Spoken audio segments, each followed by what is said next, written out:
کہ بہت سارے بھائیوں کو یہ غلط فہمی ہے کہ اگر ہم دین سے دور ہوں، نمازیں چھوڑتے ہوں، اللہ کی نافرمانی کرتے ہوں اور زندگی میں مصیبتیں آتی ہیں تو لوگ یہ کہتے ہیں کہ چلو اللہ نے ہم نے اللہ کو ناراض کیا، اللہ تعالیٰ نے مصیبت ڈال دی۔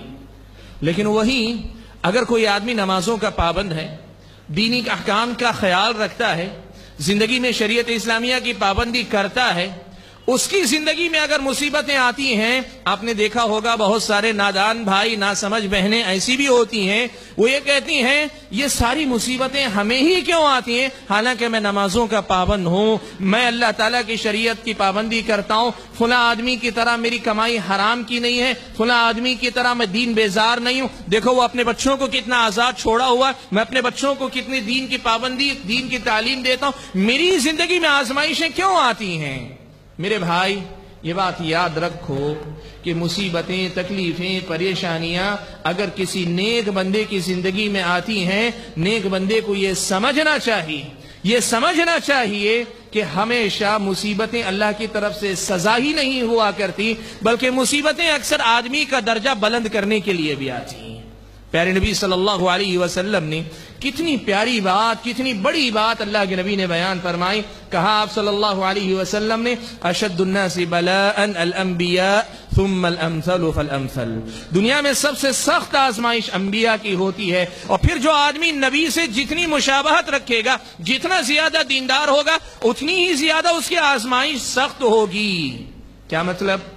زندگی میں اگر مصیبت آ رہی ہے، تکلیف آ رہی ہے، تو اس حقیقت کو یاد رکھو، اس پہ شکوہ و شکایت کرنے کے بجائے مومن کے دماغ سے اگر سوچو اور مومن کی نظر سے اگر دیکھو، یہ اللہ تعالیٰ سے قریب ہونے کا ایک موقع ہے۔ میں آپ کو ایک مثال دیتا ہوں، سنو۔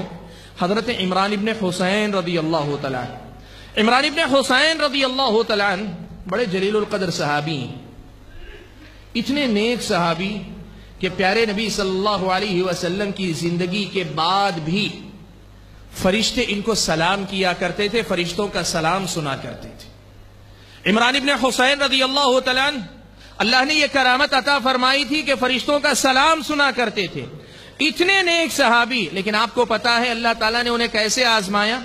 زندگی کے 30 سال تک بستر پر لیٹے رہے، ایک ایسی بیماری نے آ لیا جس کے نتیجے میں سارا جسم مفلوج ہو گیا، سارا کا سارا جسم مفلوج ہو گیا، بستر پر پڑے ہوئے 30 سال زندگی کے انہوں نے گزارے، اور حالت یہ کہ قضاء حاجت کے لیے بھی اٹھ نہیں سکتے تھے، جس تخت پر لیٹے ہوئے تھے لوگوں نے اسی میں سوراخ کر دیا تھا، قضاء حاجت کا معاملہ بھی وہیں انجام پاتا تھا۔ نیک اتنے کہ فرشتے سلام کریں، آزمائش اتنی کہ بستر پہ 30 سال تک اللہ تعالیٰ نے لٹایا ہوا ہے۔ میرے بھائیوں، یہ کوئی معیار نہیں ہے کہ ہم اگر نیک ہیں تو ہماری زندگی میں مصیبتیں نہیں آنی چاہیے۔ معیار یہ ہے کہ اگر اللہ تعالیٰ نے ہم اور آپ کو آزمایا ہے، یہ موقع ہے کہ ہم اپنے آپ کو اللہ تعالیٰ سے قریب کر لیں، اللہ تعالیٰ سے اور اپنے آپ کو نزدیک کر لیں، اللہ تعالیٰ سے اپنے آپ کو اور قریب کر لیں۔ کیوں؟ اس لیے کہ مصیبت ہمیشہ سزا نہیں ہوا کرتی، مصیبتیں، مشکلات، تکلیفیں اکثر آدمی کے درجات بلند کرنے کا باعث بنا کرتی ہیں۔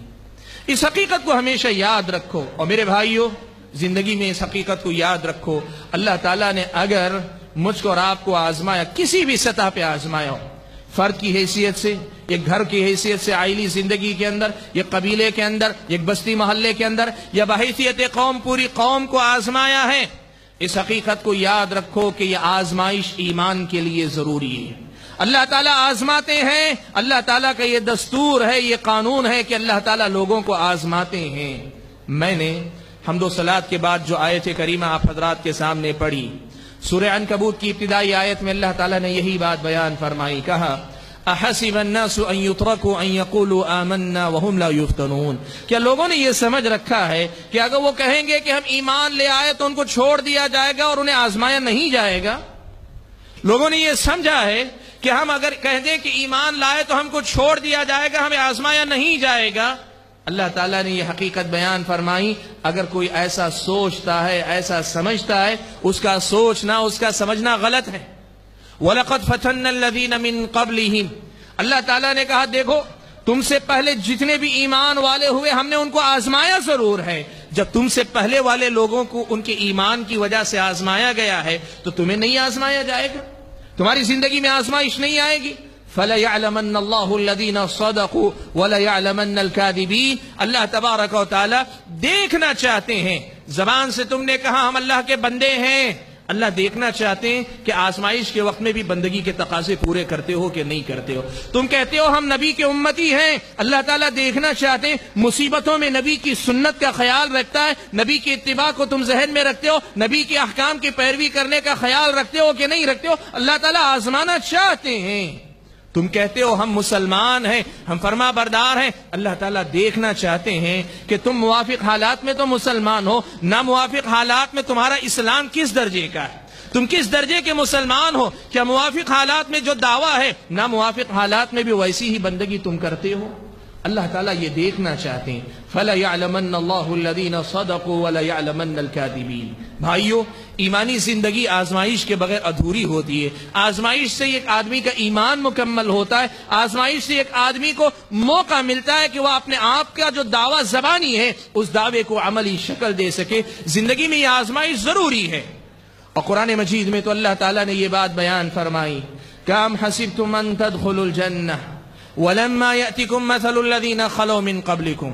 لوگو، اللہ تعالیٰ نے تمہیں اگر آزمایا ہے، اگر تمہیں آزمایا ہے، تمہاری آزمائش کیا ہے؟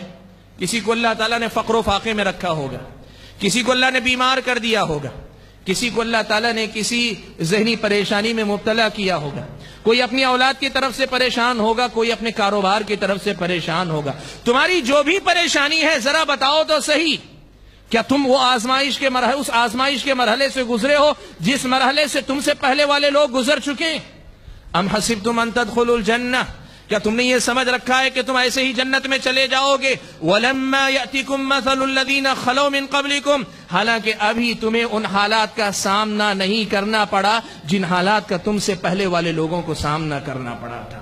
بھائیو، شکر کرو اللہ تعالیٰ کا کہ اگر ہم آج آزمائش میں ہیں پھر بھی اللہ تعالیٰ نے ہماری ایمانی کمزوری کو ذہن میں، اللہ تعالیٰ نے ہماری ایمانی کمزوری کو کا حساب رکھ کر، ان کا حساب رکھتے ہوئے اللہ تبارک و تعالیٰ نے آزمائش کو بھی بہت ہلکا رکھا ہے۔ سنو، صحیح بخاری کی روایت ہے، حضرت خباب ابن ارت رضی اللہ تعالیٰ عنہ پیارے نبی صلی اللہ علیہ وسلم کے ان صحابہ میں سے ہیں جنہوں نے مکے کے ابتدائی دور میں اسلام قبول کیا۔ آپ کو پتا ہے مکے کے مشرکوں نے صحابہ کو بڑی سخت تکلیفیں دی۔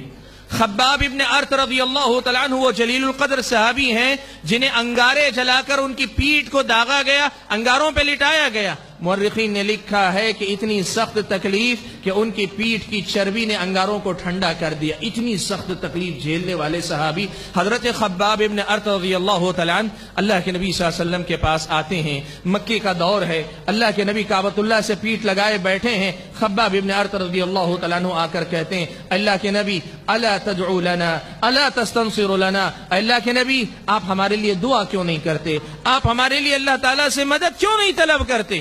تکلیف برداشت سے باہر ہو رہی ہے، پریشانی بہت زیادہ ہے، لوگوں کی طرف سے آزمائش بہت سخت ہو گئی ہے، اللہ کے نبی ہمارے لیے دعا کیوں نہیں کرتے، ہمارے لیے اللہ تعالیٰ سے مدد کیوں نہیں طلب کرتے؟ میرے بھائیو، زندگی میں کیسی ہی مصیبت میں ہو، نبی کے اس جواب کو یاد رکھنا۔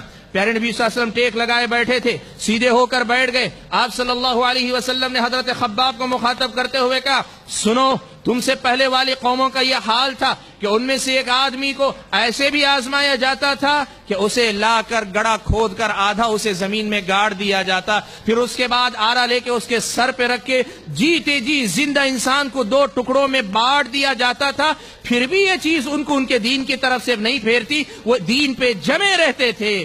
یہ بات سنانے کے بعد اللہ کے نبی نے ایک جملہ کہا، بھائیو اسے اپنے دل کے کانوں سے سنو۔